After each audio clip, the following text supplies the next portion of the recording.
రామాలయ ప్రారంభోత్సవం బాలరాముని ప్రాణ ప్రతిష్టకు ముహూర్తం సమీపిస్తున్న కొద్దీ అయోధ్య మరింత శోభాయమానంగా మారుతోంది. ఇక అయోధ్యలో ఈరోజు మరొక మహత్తర కార్యక్రమం జరగనుంది. ఇవాళ ప్రతిష్ఠిత దేవతలకు నిత్య పూజలు జరగబోతున్నాయి.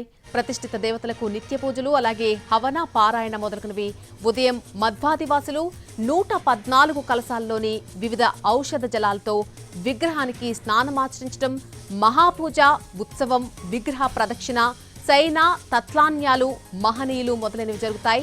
బాలరామునికి ఈరోజు 125 కలశాలతో మంగళ స్నానం జరగబోతోంది. శాంతియుత పోషకమైనది అఘోర్ హోం, వ్యాహతి హోమం, రాత్రి జాగరణ, సాయంత్రం పూజ, హారతి కూడా ఉంటాయి. అటు నిన్న మండపంలో నిత్య పూజ, హవనం, పారాయణ మొదలైనవి ఘనంగా పూర్తయ్యాయి. ఉదయం స్వామివారి పంచదార నివాసం, ఫలవాసం జరిగాయి.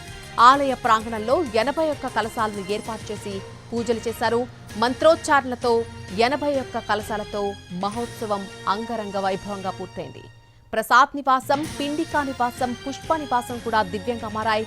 సాయంత్రం పూజ, హారతి జరిగాయి.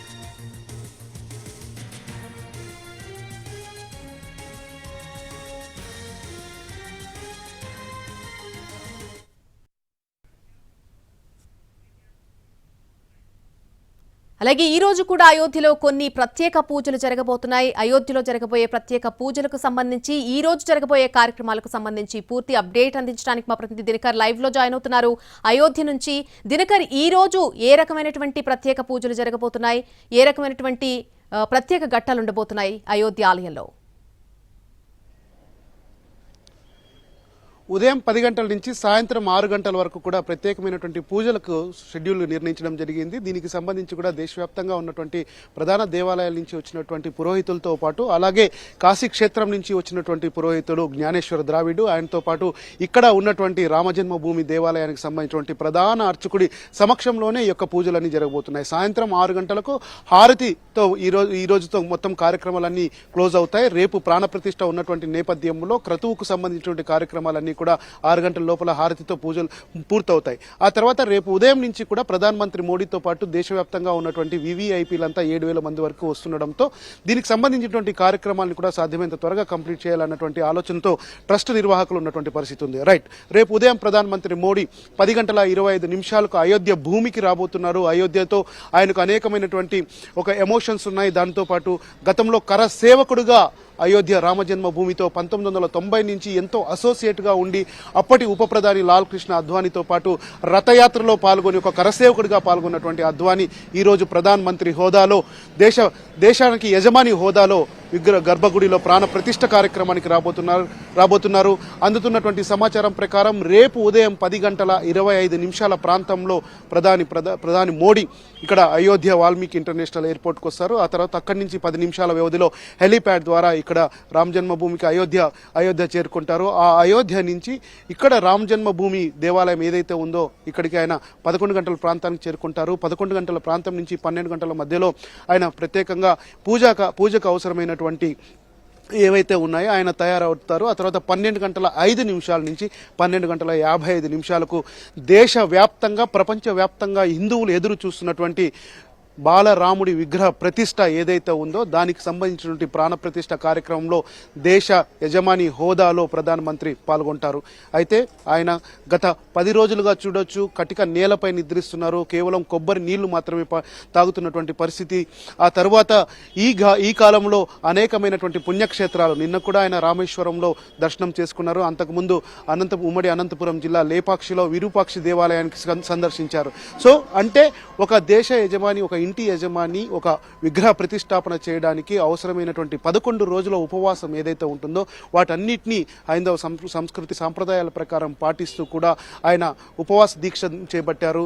సాధారణంగా దసరా రోజుల్లో నవరాత్రులు జరుగుతున్నప్పుడు ఆయన ఉపవాసం ఉంటారు. ఇప్పుడు ఈసారి కూడా ఈ విగ్రహ ప్రాణ ప్రతిష్ఠ ఉన్నటువంటి నేపథ్యంలో ఆయన గత 11 రోజులుగా దేశ ప్రజలందరికీ మార్గసూచిగా ప్రధానమంత్రి మోడీ రేపు ఆయన దీక్షను కూడా విరమించబోతున్నారు విగ్రహ ప్రాణ ప్రతిష్ఠ అనంతరం. అనంతరం ప్రధానమంత్రి షెడ్యూల్ ఖరారైంది. ప్రధానమంత్రితో పాటు దేశవ్యాప్తంగా ఉన్నటువంటి వివిఐపీలు, ప్రపంచవ్యాప్తంగా ఈ ఇన్విటేషన్ అందుకున్నటువంటి 80 మంది దేశాల ప్రతినిధులు వస్తుండడంతో మొత్తం అయోధ్య అంతా కూడా హై అలర్ట్లో ఉంది. Red zone, yellow zone, green zone 3 జోన్లుగా దీన్ని ప్రకటించి నిర్ణయం తీసుకొని దాన్ని డివైడ్ చేశారు. అక్కడ సెక్యూరిటీ కూడా స్పెషల్ సెక్యూరిటీ ఫోర్స్ ఉన్నారు, ఆర్పీఎఫ్ ఉన్నారు. ఆ తర్వాత దాదాపు 10,000 నుంచి 10,000 మందితో గస్తీ మొత్తం అంతా కూడా అయోధ్యలో ఉన్నటువంటి ప్రతి దేవాలయం చుట్టూ కూడా ఉంది. భద్రత పెంచినటువంటి పరిస్థితి ఉంది. సో ప్రధానమంత్రి మోడీ పర్యటన ఖరారు షెడ్యూల్ రిలీజ్ కావడంతో ఇక్కడంతా హై అలర్ట్ ఉంది. దేశ ప్రధాని యజమాని హోదాలో గర్భగుడిలో ప్రాణ ప్రతిష్ఠ కార్యక్రమానికి ఆయన 12:05 నుంచి 12:55 వరకు లోపల ఉంటారు. 1 గంటకు బయటకు వస్తారు. 1 గంటకు బయటకు వచ్చి పబ్లిక్ సెరమనీలో, అంటే ఎన్ని ఏళ్లుగా దాదాపు 500 సంవత్సరాల తర్వాత అయోధ్యలో రామాలయానికి సంబంధించినటువంటి బాలరాముడి ఆగమనం ప్రాణప్రతిష్ఠ కార్యక్రమం అయిన తర్వాత దీనికి సంబంధించి భారతదేశ ప్రభుత్వం కావచ్చు, ముఖ్యంగా ప్రధానమంత్రి మోడీ, యూపీ ప్రభుత్వం ఎలా చేశారు, రానున్న రోజుల్లో అయోధ్య రామ మందిరం దేశ ప్రజలకు ఎలా మార్గదర్శకం కాబోతుందన్న దానికి సంబంధించి కూడా ప్రధానమంత్రి మోడీ గంట పాటు ఆయన ఒక స్పీచ్ ఇవ్వనున్నారు. ఆ తర్వాత అది ముగిసిన వెంటనే 2 గంటల నుంచి మధ్యాహ్నం 3 గంటల ప్రాంతం వరకు కూడా ఆయన పబ్లిక్ మీటింగ్, అంటే రోడ్ షో ఉంటుంది. ప్రధానమంత్రి మోడీ వచ్చినప్పుడల్లా కూడా ఇక్కడ రోడ్ షో కూడా నిర్వహిస్తారు. ఆ తర్వాత ఇక్కడ అయోధ్యలో ఉన్నటువంటి కుబేర్ తీలా అన్నటువంటి ఒక అత్యంత ప్రాచీన ఇతిహాసం కలిగినటువంటి ఒక దేవాలయాన్ని సందర్శిస్తారు. దాని తర్వాత ప్రధానమంత్రి మోడీ పర్యటన అయోధ్యలో ముగుస్తుంది.